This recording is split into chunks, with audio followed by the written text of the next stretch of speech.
当代小学生的文具到底有多高级？电动橡皮擦。小时候最害怕写错字，啥也没有，只能用胶带一个一个贴，一遍不干净还要重新来一次，一不小心还会撕破。现在就不同了，都不用自己动手，一按下去转得比飞机还快，旋转几圈就干干净净。缺点就是橡皮屑满地都是。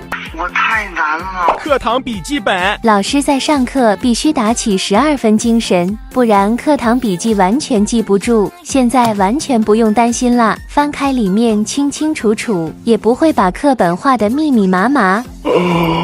分分钟拿捏全班第1名，不用老师也能自学呢，必须人手一本呀。漆面格。小小一个作用可大了，以前家里穷，哪里有什么格子本、线条本，有了这个印章，别说线条格子，连时钟、闹钟能给您印出来，写起字来妥妥好看。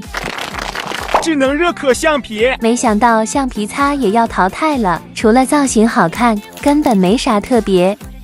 这个就不同了，几乎还很少人发现，不仅铅笔、油笔、中性笔啊，通通都能消除干净，只要轻轻一按，怎么没反应，就有点尴尬了，难道是坏了吗？